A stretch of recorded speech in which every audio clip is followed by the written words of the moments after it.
thank you for the blessing, Lord God, that we have a breath, Lord God, na pagising namin sa umaga, Panginoon.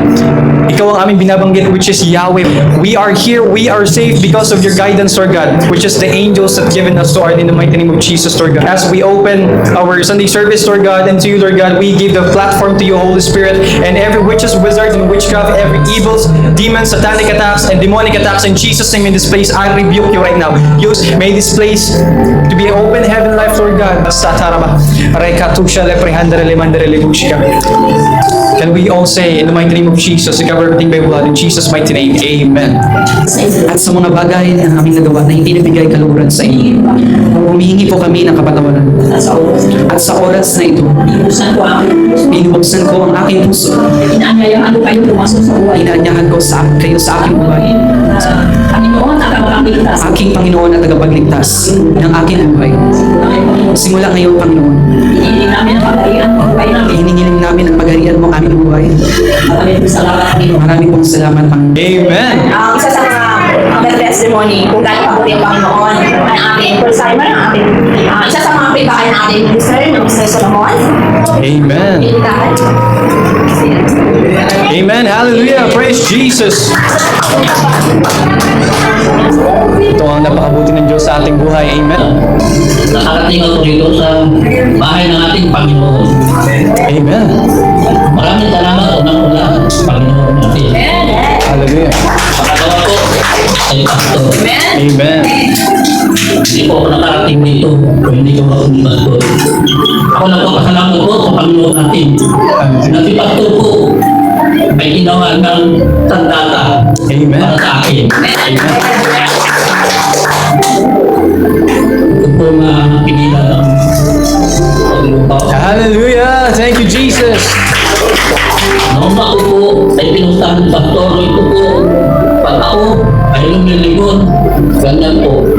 Pero ngayon po, awa ng Diyos. Amen. Amen. Hallelujah. Ang asawa ko po, masakit ang takiliran niya.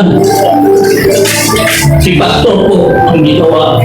Maraming po salamat. Lalo na sa Panginoon. Amen. Praise Malawa God. po kay pastor. Hallelujah.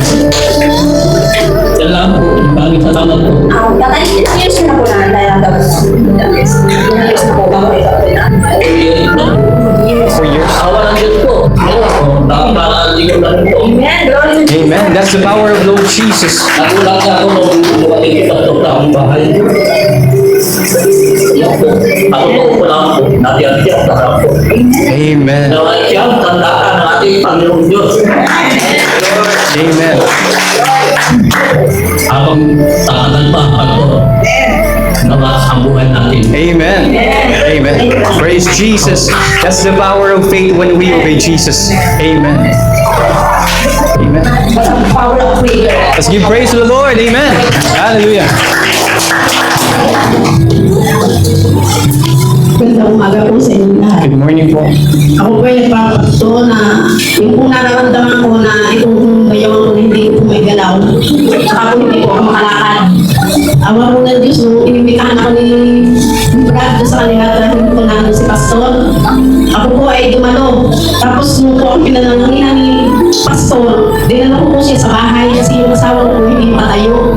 Amen. Pagdating po namin doon, pinanalanginan ni Pastor. At saka po nung ako pinaglalakad pa po, pauwi na po sa amin, nawala na yung tungkod ko. Amen. Hallelujah. Naglalakad na ako sa ngayon po pagdating ko doon, sabi ko po, okay, nandito si Pastor, papagamot kita. Eh sabi niya, hindi naman ako makatayo. Ay, gawa na lang parang makatayo ka. Kung dumating si Pastor, di nung ano po, pinanalanginan siya. Abayawa po ng Diyos. Sa susunod Panginoon, na siya Amen. po ay nakalakad na po. Amen. Hallelujah. Glory to Jesus. Po ako, nakatayo na, nakalakad. Nawala na rin po yung sakit sa katawan ko. Dati po, hindi ako makatulog. Tsaka lagi pong may nagkakatok sa amin. Laging may nagkakatok sa amin at hindi naman po nagasagot. Pag ayaw ngayon, sabi niya, huwag mong sagutin, bayaan mo pumasok dito. Nung pinalangin ako po ni Pastor, awan po ng Diyos. Sa linggo na rin po, wala nang nagkakatok. Amen. Hallelujah. Po, maraming po salamat. Amen. You guys, thank you for Wow, glory. Wow, ang good testimony, Minister Johnny. Amen. Amen. grabe. So we do have perfect timing kung kailan ba darating yung healing sa atin, kung kailan darating yung grace ni Lord sa atin, yung habag ng Diyos sa atin. So because of gumaling si tatay, gumaling si nanay, what if gawin natin yung lahat sa bawat isa sa atin? Maraming tao pa yung gagaling at marami pang taong marireach natin. Amen? Hallelujah. Isa pa. The next one, going Amen. Hallelujah. Palakpakan natin ang Panginoon. Natutuwa ako na yung nanay ay gumaling na. Amen. Alam niyo po, pag tayo po ay nananalangin, totoo ang panalangin na kung tayo ay nagdana ng totoo. Meron po ako kaibigan na nababaga yung heart niya. Tapos po, pinag-pray ko siya, nag-fasting ako kasi sabi ni Pastor, mag-fasting. Amen. So, pinag-pray ko itinawag ko yung kaibigan ko sa prayer, naggumaling kasi po, nag-aalala rin po ako sa kalagayan niya. Alam niyo po, answer prayer po, ang bituna ng doktor ay negative po yung kanyang heart. Wala pong daling. At ako po ay nagpapasalamat, sabi ko nga. Ang naalala ko yung mga ako sa Panginoon na pag gumaling yung aking kaibigan, ay magpapasalamat ako sa Panginoon. Amen. Kaya nga po ako nagpapasalamat dahil ang panalangin ay totoo. Amen. Lahat po ng ating hihingiin sa Panginoon ay totoo. Amen. Naiiyak lang po ako dahil si tatay ay gumaling. Totoo na kapag tayo ay totoo sa ating manalangin, andun mo ang Panginoon. Yung kanyang katapatan. Hallelujah. Kaya kung tayo ay may kapangyarihan na manalangin, pwede natin pagalingin yung ating mga kamag-anak, kaibigan, kung tayo ay mananalangin sa healing. At Amen. tayo ay mga anak ng Diyos. Hallelujah. So, patuloy ko hinihingi ang inyong operasyon, ang inyong pumuna, na mag-o-organize po ako ng PWD dito sa ating church sa pamamagitan ng yaon na ang mga may kapantanan ay maabot natin para sa Panginoon. Amen. Yun lamang po. Amen. Hallelujah. Thank you, Jesus. Amen. Hallelujah. This is Sunday po. Nagkakaroon pa ako ng pinaglalabanan na yun after sa aking buhay. Because I am scheduled to have an eye extraction or operation this coming week. Ilang nights po akong nagmumuli-muli, ilang attempts ko pong tawagan si Pastor para magkaroon po ng prayer request. Bigyan ako ng wisdom, ako ba'y magpapatuloy magpa-opera sa aking cataract o hindi. Before that, isang pakapialong na story. Kaya ako napunta ng Japan dahil sa isang miracle na nangyari sa aking buhay. Amen. Upon the invitation of Sister Linda, nung nandito si Prophet, pinag-pray ko po na yung cataract ko itong left eye. Pagpunta ko doon sa San Jose Avenue, di ko mabasa yung malaking letra ng pangalan ng ng kapitan. So nung ipag-pray ko ako ni Prophet ko, after that, pag ganyan ko, nabasa ko ng buo. So, it was really a miracle na nangyari sa aking buhay. Kaya po, yung pag-search ko na is already over. Napunta ko talaga ng Japan because of the miracle that God has done to my life. Amen. So, nagpatuloy po ako. So, nitong mga previous months, nagkakaroon po talaga ako ng struggle. So, di ko bakit nalalabo uli ang aking mata. Blurred na talaga po ito, tapos nakakawa na po yung aking kalang mata. So, I keep on praying. Talagang very prayerful ako, nag-meditate ako every 3 o'clock in the morning. Nawala yung katarata. Bakit po nagkaganon? Sabi ko, Lord, pinasyon ko siya. Panginoon, bakit? Pinagaling ninyo ako, bakit pinagaling mo itong sakit? Itong sitwasyon ko na halos masagasaan na ako dahil malabo ng paningin ko, nakikita yung masasakyan. Sumingi ako ng wisdom. Something is holding me back nung tawagin si Pastor para sa isang prayer request. Sabi ng mga anak ko, mami, magkalingin ka sa eye specialist. Patingin po ako. nagmamature na po yung katarak ko sa latay na pinagaling ng Panginoon through Prophet Joe. Naawa na po ang aking kalawang mata sa Malasakit Center. This is 00 being libre dahil senior citizen. Pumunta po ako, nagpa-laboratory. Alam ko yan si Sir Lorna at saka si Spinda. Di ba nakakagin ko sa inyo? Itutuloy ko ba yung eye operation ko o hindi na? Bakit? Sabi ko gano'n. Bakit bumalik yung katarak ko, Lord? Tinanong ko siya, bakit? Bakit bumalik?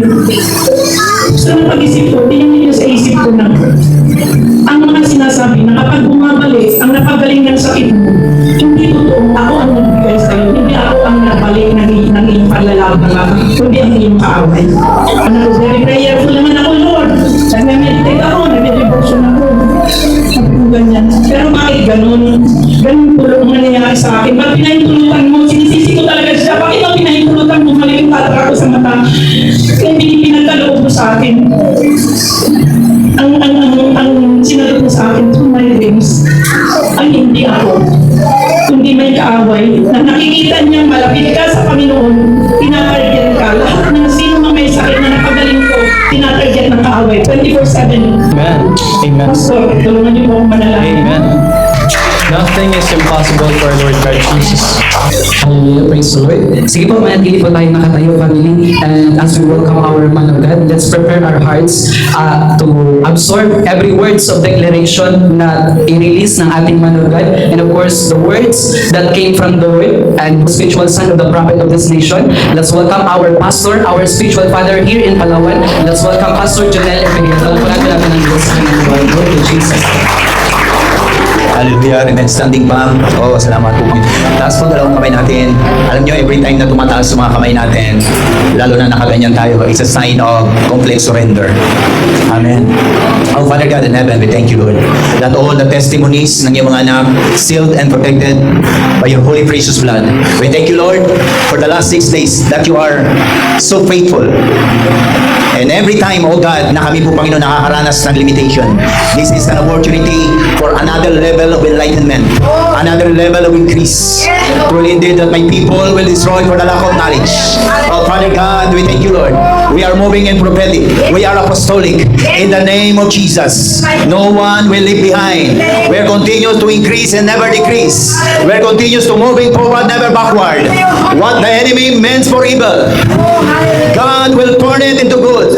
From generation to generation, from civilization to civilization, you are so faithful, O God, to your children. We become the living testimony. We experience supernatural favor. We experience supernatural healing. Sapagkat kami po, Panginoon, ay itinakda mo para makaranas po, Panginoon, ng mga milagro. At sa pamamagitan ng aming buhay, kami po, Panginoon, ay maging pagpapala din sa iba. God, use your people to heal somebody. This is not the mandate of one person. This is not a mandate of one prophet. This is not a mandate of one pastor, one evangelist, one teacher. This is a mandate of all believers of Christ in these last days. In the name of Jesus, we're celebrating the goodness of God. Only your name shall be glorified. The prophetic knowledge shall increase. We prophetically united as one in the name of Jesus. Impactless church is awakening. We move from prophetic fire. We're in supernatural abundance. We're in supernatural favor. Unless to your people, in the name of Jesus, today and forever, I will offer my life as a living sacrifice. I have a foreign spirit. Live in humility, in the fear of God, ready to receive every spirit of enlightenment, word of good news. And I believe by faith, it is done. It is finished. Jesus' mighty name. Everybody say amen. Hallelujah. Shout with me. Hallelujah. Today, our last Sunday in this place. Next week, this day onward, we were moving, increase, elevation, acceleration. We're going to saturate. Jaong Puerto Princesa is for Jesus. Jaong Palawan is for Jesus. My family is for Jesus.